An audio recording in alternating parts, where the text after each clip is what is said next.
Good morning everyone, कैसे हैं आप लोग। मैं हूं आपका फिजिक्स टीचर गुरसेवक सिंह, आपके सामने आया हूं एक नई वीडियो के साथ। और यह पर्टिकुलर वीडियो होगी लॉज ऑफ मोशन की, क्लास 11th क्लास की फिजिक्स के लिए। ठीक है, तो रिवीजन चल रहा है आपका। मोशन ना प्लेन खत्म हो गया, मोशन ना स्ट्रेट लाइन खत्म हो गया। आज करेंगे लॉज ऑफ मोशन। चार वीडियो जो पहली लॉज ऑफ मोशन की है उसका कंप्लीट बैकअप, उसका कंप्लीट जितना भी है पार्ट इसे एक वीडियो में कवर करने की पूरी कोशिश करूंगा, क्योंकि वैसे तो आपके शायद 10-12 वीडियो है लॉस ऑफ मोशन की।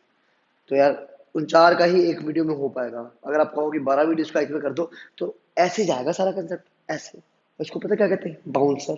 तो मैं नहीं चाहता बाउंसर हो। ठीक है, तो बेसिकली लॉस ऑफ मोशन की अगर मैं सबसे पहले बात करूं तो न्यूटन ने दिए थे सबसे पहले लॉस ऑफ मोशन, और कोई था ही नहीं, है ना। वो वो बात की बात है। अगर आप पूरी उसकी हिस्ट्री पढ़ते हो तो अरिस्टोटल ने दिया था सबसे पहले मोशन का कंसेप्ट। फिर उसके बाद 1500-1600 सालों के बाद आपके दूसरे साइंटिस्ट आए, गैलीलियो। और गैलीलियो के चलते ही उसके साथ ही आ गया न्यूटन। तो ये सारा कंसेप्ट मैंने पिछली एक वीडियो में समझा रखा है, जिसमें शायद थंबनेल पर अरिस्टोटल, गैलीलियो और न्यूटन जी के तीनों के नाम लिखे हुए हैं, वो आप देख सकते हैं। बट अभी के लिए अपने लोग सीधा कंसेप्ट में चलेंगे, सीधा फोकस करेंगे, कोई हिस्ट्री नहीं पढ़ने वाले, क्योंकि उसके ऊपर कोई क्वेश्चन आता नहीं है। वो तो बस मैंने आपको पहली एक वीडियो ऐसे बता दी थी कि बच्चे को थोड़ी सी नॉलेज हो। अगर फिर भी नॉलेज चाहिए तो वो वीडियो आप देख सकते हैं। लॉज ऑफ मोशन में सबसे पहले लॉ होता है लॉ ऑफ इनर्शिया। क्या होता है? Law of inertia. इनर्शिया आप ऑलरेडी पढ़ चुके हो भाई, 10th क्लास में, सॉरी 9th क्लास में। It is a state of body जो अगर रेस्ट पे हो तो रेस्ट पे रहेगी, मोशन पे हो तो मोशन पे रहेगी, until and unless a force is applied on it. Inertia एक पर्टिकुलर बॉडी का स्टेट होता है, रेस्ट का होता है या फिर वो मोशन का होता है। रेस्ट पे ही रहेगी अगर मोशन फोर्स अप्लाई नहीं हुआ है, और वो मोशन पे रहेगी अगर उसके ऊपर कोई फोर्स अप्लाई नहीं हुआ है। अगर ऐसा होता है तो उसको कहा जाता है लॉ ऑफ इनर्शिया। और इनर्शिया के अपने भी टाइप्स होते हैं भाई, इनर्शिया के अपने भी टाइप्स होते हैं। इनर्शिया ऑफ रेस्ट होता है अलग, इनर्शिया ऑफ मोशन होता है अलग, और इनर्शिया ऑफ डायरेक्शन होता है अलग। ये तीन टाइप्स के इनर्शिया के बारे में भी आपको पढ़ाया जा सकता है। कभी भी फोर्स अप्लाई होने पर अगर बॉडी का डायरेक्शन चेंज हो जाए तो उसको इनर्शिया ऑफ डायरेक्शन कहा जाता है। कभी भी बॉडी के ऊपर अगर वो रेस्ट पे थी और वो मोशन में आ गई तो इनर्शिया ऑफ मोशन कहलाया जाता है। और बॉडी अगर रेस्ट पे थी वो मोशन में आ गई तो, सॉरी, मोशन में थी वो रेस्ट पे आ गई तो उसको इनर्शिया ऑफ रेस्ट कहलाया जाता है। तो इस तरह से आप inertia of rest of motion और डायरेक्शन के बारे में पढ़ सकते हैं। तेज तेज पढ़ा रहा हूँ ना बहुत। हाँ यार, मुझे भी लग रहा है, मजा नहीं आएगा ना। चलो अपनी स्पीड में चलते हैं, अपनी स्पीड में चलते हैं, जैसे रोज पढ़ाते हैं, आराम आराम से, जितना हो जाए हो जाए। क्या कहते हैं? चलो, तो पहले लॉ की बात करते हैं, law of inertia. Law of inertia में बेसिकली बॉडी अगर रेस्ट पर है तो वो रेस्ट पे रहेगी, और अगर मोशन में है तो वो मोशन में रहेगी। तो मैंने ये दो बॉडीज बना ली, एक की वेलोसिटी जीरो और एक की वेलोसिटी कितनी, समथिंग कांस्टेंट। ठीक है, बॉडी अगर रेस्ट पर है तो वो रेस्ट पर रहेगी जब तक उसके ऊपर फोर्स अप्लाई नहीं होता। फोर्स अप्लाई नहीं हुआ तो F is equal to M A, M A zero, acceleration zero, velocity का चेंज होगा ही नहीं। तो वेलोसिटी पहले ही जीरो थी, अब भी जीरो रहेगी। Same is the case here, velocity constant. Force apply हुआ नहीं तो फोर्स अप्लाई नहीं हुआ तो एक्सेलरेशन नहीं लगा, एक्सेलरेशन नहीं लगा तो वेलोसिटी कांस्टेंट। सिंपल सी बात है। ठीक है, बट जब बॉडी रेस्ट पर है तो उसके ऊपर लगने वाले फोर्सेस क्या है ही नहीं सर।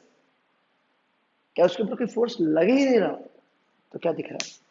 ध्यान से देखिए, बॉडी का वेट तो है ही, तो वेट तो हमेशा ग्रेविटी की तरफ लगता है, मतलब ग्रेविटी के सेंटर की तरफ लगता है, अर्थ के सेंटर की तरफ। तो वो है कितना, mg। यूनिवर्स में ऐसा कोई फोर्स नहीं है जो सिंगल एग्जिस्ट करे, हमेशा फोर्सेस एग्जिस्ट इन पे। ये चीज याद रखना, फोर्सेस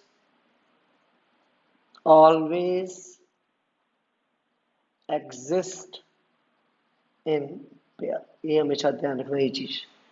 फोर्सेस जितनी भी होगी वो हमेशा पेयर में एग्जिस्ट होंगी बेटा, हमेशा पेयर में। तो इसका मतलब अगर mg है तो mg के साथ कोई और फोर्स भी होगा, बिल्कुल, बिल्कुल होना चाहिए। तो mg के साथ दूसरा फोर्स क्या होगा? तो लगने वाली होती है नॉर्मल रिएक्शन, जो क्या करता है, अर्थ लगाता है बॉडी के ऊपर। आप बॉडी के ऊपर एक पर्टिकुलर फोर्स लगाओगे तो बॉडी भी तो आपके ऊपर एक फोर्स लगाएगी, उसको कहते हैं नॉर्मल रिएक्शन। तो नॉर्मल रिएक्शन एक टाइप की कांटेक्ट फोर्स है। नॉर्मल रिएक्शन एक टाइप की कांटेक्ट फोर्स है। जब भी दो बॉडीज आपस में कांटेक्ट में आएंगी तो वो एक दूसरे के ऊपर एक फोर्स लगाती है, जिसको कांटेक्ट फोर्स के नाम से भी कहा जा सकता है, और उसका दूसरा नाम होता है normal reaction. Contact forces basically एक टाइप ऑफ फोर्सेस का जिसमें बहुत सारी और फोर्सेस इंक्लूड हो सकती है, फ्रिक्शनल फोर्स भी उनमें से एक। तो अपने लोगों के पास एक नया टाइप का फोर्स आपको पढ़ने को मिल रहा है, दैट इज नॉर्मल रिएक्शन, क्योंकि रिवीजन में है, मैं आपको नया बता रहा हूँ, वैसे तो मैं इसको पढ़ा चुका हूँ। ये नॉर्मल रिएक्शन है ताकि बॉडी को बैलेंस करके रखे। एमजी नीचे की तरफ लग रहा था, तो अर्थ क्या करता है, इस बॉडी को बैलेंस करने के लिए नॉर्मल रिएक्शन ऊपर लगा देता है। तो ध्यान से देखिए, बॉडी अर्थ के अंदर तो नहीं जा रही, बॉडी हवा में तो नहीं उड़ रही, तो वो अर्थ के अंदर ना जाए तो सरफेस क्या करता है, इसके ऊपर ऊपर की तरफ एक नॉर्मल रिएक्शन लगा देता है ताकि इस एमजी को बैलेंस कर सके। तो एन की वैल्यू किसके बराबर, एमजी के बराबर। मैं यहाँ पर इस समय खड़ा हूँ, ठीक है, तो मेरा एमजी कहाँ लग रहा है, अर्थ के ऊपर, ठीक। तो इस बॉडी को बैलेंस करने के लिए अर्थ क्या करेगा, मेरे ऊपर एक फोर्स लगा देगा, उतना ही फोर्स जितना मैंने अर्थ के ऊपर लगाया। तो एमजी की वैल्यू किसके बराबर, नॉर्मल रिएक्शन के बराबर, ठीक है। तो भाई ये पर्टिकुलर वेट अर्थ के सरफेस के ऊपर लग रहा था, बट ग्रेविटी किसके ऊपर लग रही थी, बॉडी के ऊपर लग रही थी।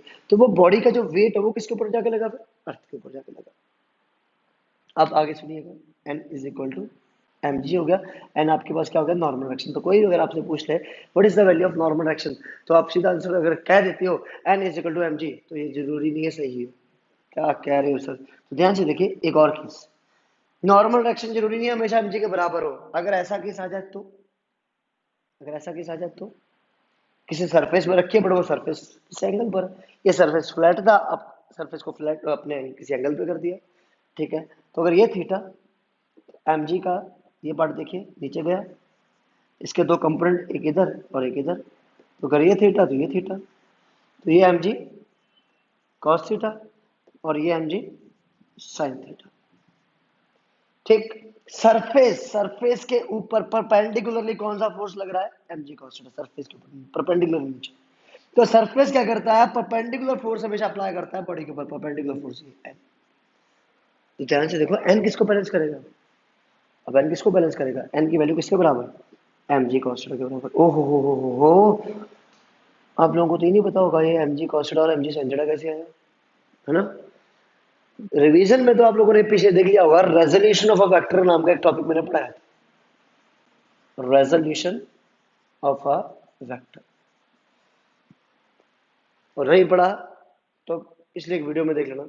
क्या करते हैं, एक पर्टिकुलर वेक्टर को दो हिस्सों में डिवाइड कर देते हैं, जिसके साथ एंगल बनता है उस वेक्टर का वो एफ cos थीटा हो जाता है, जिसके साथ नहीं बनता है वो एफ sin थीटा हो जाता है, ठीक है। तो ये एमजी एक वेट है, वेट एक वेक्टर क्वांटिटी, क्योंकि ग्रेविटी की अपनी एक डायरेक्शन होती है। तो इसके अगर मुझे कंपोनेंट्स लेने हैं तो एक एक्सेस ये हो गई, एक एक्सेस ये हो गई।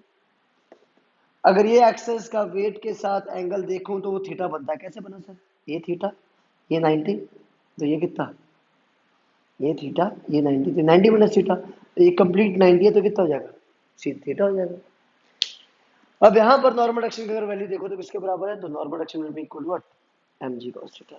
तो इस तरह से नॉर्मल एक्शन के बारे में भी पूछा जा सकता है। एक और केस बताता हूँ, अगर सरफेस के ऊपर एक बॉडी रखी है, ठीक, कोई नई बात नहीं है, यहाँ पे रखी थी, बट उस बॉडी के ऊपर भी एक बॉडी रख दो, तो सिर्फ एक नई बात है, बहुत नई बात है, रिवीजन वालों के लिए नई बात है, जिसने पहले कुछ देखा ही नहीं उसके लिए नई बात है। तो उस केस में क्या करना है आपने, अच्छा मैंने पता क्या करा था, पिछली वीडियो में गेम खेला था। गेम क्या खेला था मैंने, कि जो भी पर्टिकुलर बच्चा आंसर लिखेगा, मैं ये चेक करना चाहता था वो कट कॉपी पेस्ट तो नहीं कर रहा है। तो मैंने बोला था हर आंसर के साथ आपने क्या करना है, अपने घर का निकनेम लिख लेना, जो भी आपके घर में निकनेम वो लिख देना। और अभी तक सिर्फ एक दो बच्चे का रिप्लाई आया है, वाह, अभी तक, जब तक मैं वीडियो बना रहा हूँ, हो सकता है इसके बाद औरों का नंबर आ जाए। अब देखते हैं कितने लोग इसमें पकड़े जाते हैं, तो कट कॉपी करके छाप देंगे बस। ये मास m1, ये मास m2, तो अब हर एक सरफेस दूसरे सरफेस के ऊपर क्या लगाता है, नॉर्मल एक्शन लगाता है। तो सर इस सर्फ ये वाला जो सरफेस है, इसने इसके ऊपर नॉर्मल रिएक्शन लगाया, बट क्या इसके सरफेस ने इसके ऊपर नहीं लगाया, नीचे वाले के ऊपर बिल्कुल लगाया। वो कहाँ लगेगा, वो नीचे की तरफ लगेगा, वो नीचे की तरफ लगेगा। तो सर नीचे तो दो फोर्सेस होगी। नहीं मेरे भाई, नहीं मेरे भाई, ये एन इस एम जी को बैलेंस कर रहा है, क्योंकि ये एन और ये एम जी दोनों एक ही बॉडी के ऊपर लग रहे हैं। बट ध्यान से देखो, अब ये वाला जो एन है ये किसके ऊपर है? ये ये इस सरफेस के ऊपर है। चलो अलग अलग सरफेसेस का फ्री बॉडी डायग्राम बनाते हैं। फ्री बॉडी डायग्राम, अगर ये फ्री बॉडी डायग्राम क्या है सर? तो free body diagram is a diagram in which all the forces of a body are represented. Free body diagram में ऐसा रिप्रेजेंटेशन है किसी भी बॉडी का जिसके ऊपर की सारी फोर्सेस को अपने लोग रिप्रेजेंट करते हैं। तो दो पॉइंट ऑब्जेक्ट्स ले लिया। ये पॉइंट ऑब्जेक्ट क्या है सर? लियो। पॉइंट ऑब्जेक्ट क्या है? पॉइंट ऑब्जेक्ट एक ऐसा ऑब्जेक्ट, अगर मैं किसी भी बॉडी को मैं पॉइंट ऑब्जेक्ट कंसीडर करना चाहता हूं, तो जरूरी कंडीशन क्या है? उस ऑब्जेक्ट का वो पर्टिकुलर कोई भी डिस्टेंस अगर वो कवर कर रहा है, उसके विद रिस्पेक्ट अगर उसका साइज बहुत ज्यादा छोटा है, उसको पॉइंट ऑब्जेक्ट मान लिया जाता है। तो यहाँ पर मैं इन दोनों बॉडीज को पॉइंट ऑब्जेक्ट कंसीडर कर रहा हूँ। ये बॉडी ए वाली हो गई, ये बॉडी ए वाली हो गई। तो ये बॉडी को ए नाम दे दिया, इस बॉडी को बी नाम दे दिया। सरफेसेस हैं डायरेक्टली यू कंसीडर। तो ये सरफेस है, ये सरफेस बी। अगर ए वाले के ऊपर देखो तो एक नॉर्मल डायरेक्शन ऊपर एन और एक एम जी नीचे, ठीक है। बट ये वाला एन किसकी वजह से लगा? इसकी वजह से। किसके ऊपर? दूसरे वाले के ऊपर। तो कहाँ है? नीचे की तरफ, नीचे की तरफ है। तो in such a case what you can say is, A के ऊपर एन और एम जी लग रहे हैं, दो के बराबर हो रहा है। बी के ऊपर क्या है? जस्ट नॉर्मल डायरेक्शन लग रहा है, इसकी वजह से। तो ये एन और ये एन आपस में एक्शन रिएक्शन करेंगे। वो कैसे होगा वो मैं आपको अगली रिवीजन वीडियो में बता दूंगा। वैसे तो मैं बता चुका हूँ, फिर भी आपको बता दूंगा। अब यहाँ देखिए भाई, M1 और M2 है ना। M1 का अपना वेट कितना? M1 का अपना वेट M1G। M2 का अपना वेट कितना? M2 का अपना वेट M2G। ठीक है। अब ध्यान से देखो, इसके ऊपर एक नॉर्मल डायरेक्शन लगेगी, इसके ऊपर M1 की वजह से, तो वही वो सरफेस M1 के ऊपर भी लगाएगा नॉर्मल डायरेक्शन। कितनी हो गई? N1 नाम की। ठीक। M2 के ऊपर इस सरफेस की वजह से लगेगी, नीचे वाले सरफेस की वजह से, L2 नाम की। तो M2 वाले के सरफेस M1 वाले के सरफेस के ऊपर भी नीचे की तरफ लगाएगा नॉर्मल डायरेक्शन, N2 नाम की। फ्री बॉडी डायग्राम बनाते हैं। चलो फ्री बॉडी डायग्राम, ये M2 का हो गया और ये M1 का हो गया। तो जो M1 वाला है उसका नीचे गया M1G, और और साथ में M1 के ऊपर ऊपर की तरफ नॉर्मल डायरेक्शन लगी N1 नाम की। बट M1 के ऊपर M2 की नॉर्मल डायरेक्शन भी तो है, कौन सी वाली? N2 नाम की। सिमिलरली M2 की अगर मैं बात करता हूं, M2 की बात करता हूं, तो M2 के ऊपर नॉर्मल डायरेक्शन एक तो लगी N2 ये वाली, ठीक। बट साथ M2G ये वाली भी नीचे की तरफ। तो भाई इस समय अगर मैं इक्विलिब्रियम की कंडीशन देखता हूं, अभी इक्विलिब्रियम क्या है सर? इक्विलिब्रियम का मतलब बॉडी के ऊपर लगने वाली सारी फोर्सेस का रिजल्टेंट जब जीरो हो जाता है, बॉडी के ऊपर का नेट फोर्स जीरो हो जाता है, बॉडी के ऊपर कोई मूवमेंट नहीं होता है, तो ऐसी कंडीशन में बॉडी को कहा जाता है बॉडी इज इन इक्विलिब्रियम। तो यहाँ पर N2 की वैल्यू किसके बराबर आ जाएगी? M2G के बराबर। और यहाँ पर देखिए, अपवर्ड फोर्सेस नीचे वाली फोर्सेस के बराबर हो जाएंगी। N1 will be equal to what? N2 plus M1G के बराबर। तो इस तरह से आपके पास दो इक्वेशंस बन जाएंगे, दोनों को आप सॉल्व कर सकते हो।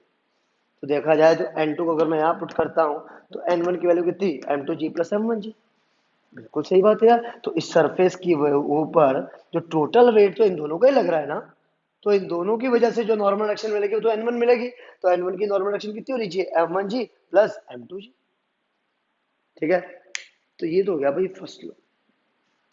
अब फर्स्ट लॉ के रिगार्डिंग और एक कॉन्टैक्ट फोर्स की बात करेंगे, वो होता है टेंशन। तो टेंशन में क्या होता है? जो आप लोग लेते नहीं हो, आपको देनी पड़ती है, वो टेंशन की बात नहीं कर रहा हूँ मैं। नहीं सोचो सर टेंशन दोगे अब आप, नहीं यार, कोई टेंशन नहीं देंगे, आराम से फिजिक्स पढ़िए। थोड़ी जल्दी में जरूर हूँ आज मैं, सॉरी। अब देखिए, टेंशन की बात करते हैं। ये स्ट्रिंग मैंने इसके साथ बांध दिया भाई, और ये ब्लॉक है, ठीक। ब्लॉक है मास m का, ब्लॉक है मास m का। क्या कोई नॉर्मल डायरेक्शन लग रही है?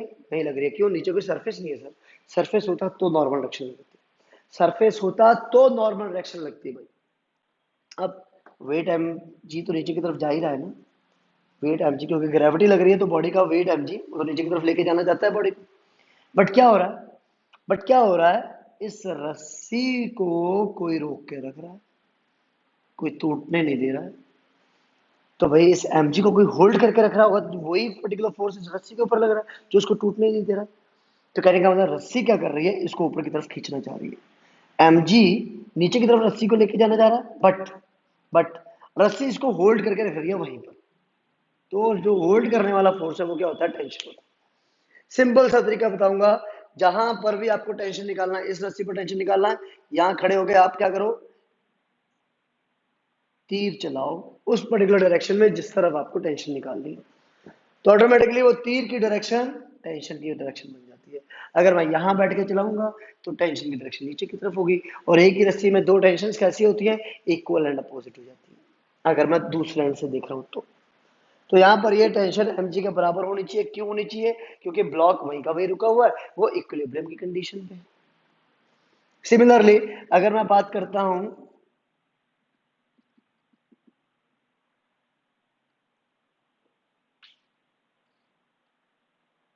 अगर मैं बात करता हूं यहाँ पर एक ब्लॉक की, तो ये ब्लॉक मास m, ये स्ट्रिंग के ऊपर मैं फोर्स F लगा रहा हूँ, स्ट्रिंग के ऊपर मैं फोर्स F लगा रहा हूँ, तो इसका मास mg नीचे, नॉर्मल डायरेक्शन n ऊपर, और ये सरफेस स्मूथ है, स्मूथ सरफेस बोले तो कोई भी एक्सेलरेशन नहीं लगेगा बॉडी के ऊपर भाई, सॉरी कोई भी फ्रिक्शनल फोर्स नहीं लगेगा बॉडी के ऊपर, फ्रिक्शन नहीं लगेगा बॉडी के ऊपर, सरफेस स्मूथ है। जैसे रफ सरफेस की बात आएगी तो अपने लोग फ्रिक्शन वाले चैप्टर में पहुंच जाएंगे, अभी के लिए सरफेस स्मूथ है, तो फ्रिक्शनल फोर्स नहीं लग रहा है। फोर्स एफ ने खींचा स्ट्रिंग को, स्ट्रिंग ने खींचा बॉडी को, तो भाई जब फोर्स स्ट्रिंग को खींचना चाह रहा है तो स्ट्रिंग फर्दर इसके ऊपर फोर्स लगाएगा, तो इसका मतलब स्ट्रिंग जब इसके ऊपर फोर्स लगा रहा है तो स्ट्रिंग का अपना फोर्स कितना। तो यहां बैठो और क्या करो, तीर चला दो जिस तरफ की आपको टेंशन पता करनी है, तो टेंशन किधर, इधर। तो ये टेंशन टी क्या करेगी, बॉडी को खींचेगी। टेंशन टी बॉडी को खींचने का काम कर रही है, तो फोर्स एक टेंशन और वो एक्सेलरेशन प्रोवाइड करवाएगी, ये नाम का। Tension T will be equal to what, M A के बराबर। चलिए, बट ये तो बात की बात है, क्योंकि एक केस अपने लोग बात पे करेंगे, बट एक सिंपल सा केस और बताता हूँ, वो समझिएगा। जैसे अगर ये ध्यान से देखिए, कोई सरफेस है, ठीक है, यहाँ से एक स्ट्रिंग लटका दी, यहाँ से एक स्ट्रिंग लटका दी, और दोनों के दोनों ब्लॉक पर लटका दिए मैंने। अब ये स्ट्रिंग वहीं की वहीं रुकी पड़ी है भाई, ठीक है। तो इस टेंशन को मैं नाम दे दूंगा T1, क्योंकि अगर मैं यहाँ बैठा हूँ उधर की तरफ देखूंगा, और इस टेंशन को नाम दे दिया T2, यहाँ बैठा हूँ तो उधर की तरफ देखूंगा। ये अलग अलग स्ट्रिंग्स है इसलिए अलग अलग टेंशन। कह दिया गया ये 30 डिग्री है और ये 40 डिग्री है, फाइंड द टेंशन। 45 डिग्री है, ये फाइंड द टेंशन। अगर इसका मास कितना है, 10 किलो है, बस इतना गिवन है, और आपको टेंशन निकालने के लिए कह दिया गया, कोई दिक्कत नहीं। अब ध्यान से देखो, अगर मैं यहाँ एंगल्स की बात करूँ, अगर ये 30 डिग्री तो ये 30 हो जाएगा, ये 45 तो ये 45 हो जाएगा। तो टेंशन T1 के दो कंपोनेंट्स, एक ये और एक ये, तो एक बन जाता है T1 sin 30 और एक बन जाता है T1 cos 30। सिमिलरली T2 के दो कंपोनेंट, एक इधर और एक इधर, तो T2 इधर बन गया sin 45 और T2 इधर बन गया cos 45। भाई डायरेक्टली और इनडायरेक्टली ध्यान से देखो, टेंशन लग तो इसके ऊपर ही रही है ना, और इसका अपना वेट mg नीचे की तरफ है, ठीक। तो अगर मैं इसका फ्री बॉडी डायग्राम देखता हूँ इस ब्लॉक का, तो ब्लॉक के ऊपर की तरफ लगने वाली फोर्सेस दो दो हैं। कौन कौन सी, एक T1 sin 30 और एक T2 sin 45। और नीचे की तरफ लगने वाली फोर्सेस एक है mg। तो इसका इक्वेशन क्या बन गई, इक्वेशन बन गई T1 sin 30 degree plus T2 sin 45 degree will give you what, mg। क्या करना है, इसको सॉल्व करेंगे, बट इसके लिए दूसरी इक्वेशन कौन सी, तो ध्यान से देखिए, हॉरिजॉन्टल फोर्सेस, एक इधर T1 cos 30 और एक उधर T2 cos 45, ये दो इक्वेशंस। तो इधर आपके पास आ गया T1 cos 30 डिग्री और उधर आपके पास आ गया T2, सॉरी इक्वल रखोगे तो इक्वल रखोगे कि इक्विलिब्रियम है, तो T2 cos 45 डिग्री। बेटा दो इक्वेशंस है, दोनों इक्वेशंस को सॉल्व करोगे T1 T2 की वैल्यू आ जाएगी। आंसर के साथ अपना निकनेम जरूर लिखना ताकि मैं समझ जाऊं आपने कट कॉपी पेस्ट नहीं कराया, आंसर आपने खुद सॉल्व करा कमेंट बॉक्स में, है ना, अच्छा लगेगा। ठीक है, तो ये हो गया आपके पास लॉज ऑफ मोशन का पहला लॉ कंप्लीट हो गया भाई, ठीक है। पहले लॉ में टेंशन और नॉर्मल डायरेक्शन जब इक्विलिब्रियम की कंडीशन में लगती है तो ये चीजें आ जाती है। अब बात करते हैं सेकंड लॉ की। तो सेकंड लॉ क्या कहता है? सेकंड लॉ सिंपली ये कहता है कि जब भी फोर्स लगेगा एफ बॉडी के ऊपर वो एक्सेलरेशन प्रोवाइड करवाएगा। नहीं सर, गलत है, स्टेटमेंट बिल्कुल गलत बोला मैंने। Rate of change of momentum provides what force, बिल्कुल सही। Rate of change of momentum is always equal to is always equal to applied force, applied force के हमेशा बराबर। so that is F is equal to change in momentum upon time taken। ठीक, तो यहां पर momentum का formula क्या होता है? Mass into velocity. इसको यहां पुट करा तो फोर्स क्या बन जाएगा? D upon D T of M V. ठीक, तो मास आ गया बाहर, वेलोसिटी चेंज होगी टाइम के साथ, तो change in velocity upon time taken होता है एक्सेलरेशन। तो एक फॉर्मूला और मिल गया, F is equal to ma। सब मास नहीं चेंज हो सकता है टाइम के साथ, तो भाई जो नए बच्चे हैं उनको बता दूं, मास भी चेंज हो सकता है टाइम के साथ। एग्जाम्पल के तौर पे एक तो सिंपल सा केस है जो आपकी डेली लाइफ में आप लोगों ने कभी देखा भी होगा, बचपन में करा भी होगा। बैलून में अगर हवा भरी हुई है और आपने एक एंड उसका पकड़ा हुआ है जिससे हवा निकल सकती है, उसको आप एकदम से छोड़ दो तो क्या होता है? बैलून एक पर्टिकुलर वेलोसिटी से चलना शुरू कर देता है और बैलून का अपना मास धीरे धीरे डिक्रीज होना शुरू हो जाता है। तो उस केस में आपका जो फॉर्मूला बनेगा वो क्या बनेगा? तो उस समय मास चेंज हो रहा है, तो मास चेंज हो रहा है तो वेलोसिटी आ गई बाहर, तो change in mass upon time taken. तो कितने टाइम में कितना मास चेंज हो रहा है वो वैल्यू गिवन होगी क्वेश्चन में। वेलोसिटी जिस वेलोसिटी से मूव कर रहा है तो फोर्स ऑटोमेटिकली मिल जाएगा। तो मास के चेंज होने की वजह से भी मोमेंटम चेंज हो सकता है, और मोमेंटम चेंज हो गया तो ऑटोमेटिकली बॉडी के ऊपर फोर्स लग जाएगा। ठीक है भाई, एक चीज थी। दूसरी चीज, दूसरा का एग्जांपल अगर आपको मैं बताऊं, वो होता है रॉकेट प्रोपल्शन का। रॉकेट जब ऊपर की तरफ जाता है तो नीचे की तरफ एयर गैसेस को एक्सर्ट करता है, बहुत लार्ज अमाउंट ऑफ गैसेस को एक्सर्ट करता है ताकि रॉकेट को अप थ्रस्ट मिले ऊपर की तरफ। अप थ्रस्ट मिलता है तो लार्ज अमाउंट ऑफ गैसेस जब रिलीज होती है तो large amount of fuel burn होता है। तो फ्यूल का अपना कुछ मास तो है ही ना जो बर्न हो रहा है, मास चेंज हो रहा है, तो ऑटोमेटिकली मोमेंटम किसकी वजह से है? चेंज इन मास की वजह से है। तो फोर्स किसकी वजह से है? चेंज इन मोमेंटम की वजह से है। तो सेकंड लॉ यहाँ पर काम कर जाता है। ठीक है, अब इसके रिगार्डिंग कुछ क्वेश्चंस देखते हैं, क्वेश्चंस कैसे पूछे जा सकते हैं। तो क्वेश्चंस बहुत ज़्यादा आसान होते हैं, ठीक है, बस हमें टफ बनाए जाते हैं। देखो कैसे, ये जैसे बॉडी है, मास m की, फोर्स F लगा दिया, थोड़ी देर पहले ही मैंने बताया था। तो फोर्स F लगा, नॉर्मल एक्शन n लगी, mg नीचे लगा, तो इस बॉडी का जो एक्सेलरेशन होगा उसकी वैल्यू कितनी? F is equal to M A. F is equal to M A आपका फोर्स, तो एक्सेलरेशन की वैल्यू F अपॉन m, सीधा सीधा आपको यहाँ से पता चल जाएगा। F is equal to M A, तो ए की वैल्यू कितनी? F अपॉन m के बराबर। चलिए, ये तो एक सिंगल फोर्स लगा। अगर दो फोर्सेस लग जाती है, अगर दो फोर्सेस लग जाती है, दो फोर्सेस लगी, एक इधर से लगी F1 नाम की, एक इधर से लगी F2 नाम की, तो कंडीशन है F1 is greater than F2। Condition ये है F1 is greater than F2। तो नेट फोर्स, तो इस केस में आपको नेट फोर्स पता करना होगा, तो F1 में से F2 को माइनस करना होगा। तो ये नेट फोर्स क्या करता है? ये है वो नेट फोर्स जो एक्सेलरेशन प्रोवाइड करवाएगा। F net will be equal to ma, तो a की वैल्यू कितनी?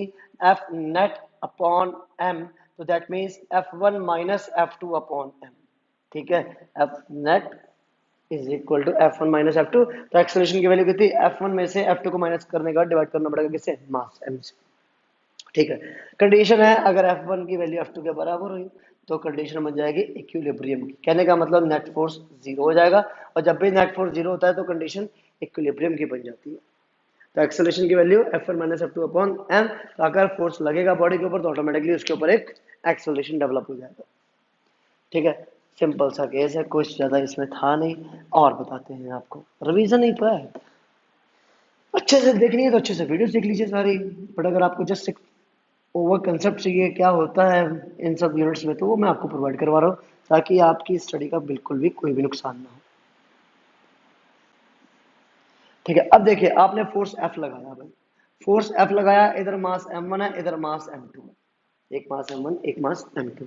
ठीक है, अब क्या करती हूँ, अब आपने क्या करना है, ध्यान से देखना है, ये कंप्लीट एक सिस्टम को कंसिडर करना है, इसको कंप्लीट एक सिस्टम कंसिडर कर लेना जिसका एक्सेलरेशन है समथिंग ए। जाहिर सी बात है एक्सेलरेशन ये होगा जब फोर्स F लग रहा है, तो फोर्स ऑफ कंप्लीट सिस्टम के ऊपर लग रहा है, तो force F will be equal to total mass m1 m2 into acceleration. तो एक्सेलरेशन की वैल्यू कितनी, F upon m1 plus m2। पहली इक्वेशन होगी, पहली इक्वेशन होगी। अब क्या करो, इन दोनों बॉडीज को थोड़ा थोड़ा दूर रख के देखो, इन दोनों बॉडीज को थोड़ा थोड़ा दूर रख के देखो। तो जब वो फोर्स F इसके ऊपर लगेगा तो ये क्या करेगा, इसके साथ कांटेक्ट में है तो ये इसके ऊपर एक नॉर्मल एक्शन लगाएगा, इसके ऊपर एक नॉर्मल एक्शन लगाएगा, वो नॉर्मल एक्शन लग जाएगी इधर। उसी सेम टाइम पर ये बॉडी, ये सरफेस इसके ऊपर एक नॉर्मल एक्शन लगाएगा, हो जाएगी इधर। नॉर्मल एक्शन कैसे होंगी, इक्वल एंड अपोजिट। तो वो नॉर्मल एक्शन को मैंने नाम दे देता हूँ एन, और इसको भी नाम दे दिया मैंने एन। तो कहने का मतलब जितना पर्टिकुलर सरफेस ये इसको रोकना चाहेगा, उसी सरफेस से ये इसको क्या करेगा, आगे की तरफ धकेल देगा, क्योंकि सरफेस कैसा है, स्मूथ है। सरफेस कैसा है, स्मूथ। तो ये नॉर्मल एक्शन की वैल्यू इस सरफेस की वजह से थी, इस सरफेस की वजह से। ये मत समझना ये एन ई वाला है, ये सेम है ना, चलो कंफ्यूजन के लिए नाम अलग अलग कर देते हैं।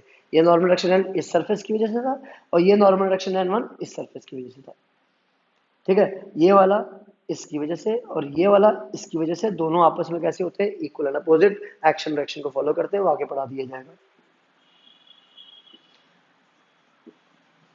ठीक है भाई, अब देखो, तो इसके ऊपर का एक्सेलरेशन है, इसके ऊपर का एक्सेलरेशन है, तो भाई एक्सेलरेशन तो सेम ही रहेगा, क्योंकि एक सिस्टम है कंप्लीट। तो इसका मतलब इसका net acceleration F minus N one की वजह से आया होगा। भाई इसमें ये फोर्स इधर जा रहा है, एन वन इधर जा रहा है, तो एफ माइनस एन वन क्या होगा, पहले तो नेट फोर्स मिलेगा। नेट फोर्स बोले तो मास इंटू एक्सेलरेशन। मास कितना, M one, F minus N one. अब ध्यान से देखो, ए की वैल्यू कितनी थी, F upon M one plus M two. उसको पुट करोगे, इक्वेशन को सॉल्व करोगे, तो ये आपके पास होगी दूसरी इक्वेशन। इसमें ध्यान से देखिए, एन वन की वैल्यू कितनी, एन वन की वैल्यू एम टू इंटू ए।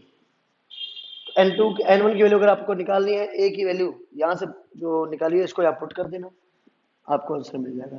तो क्वेश्चन आपके पास है, फाइंड फाइंड फाइंड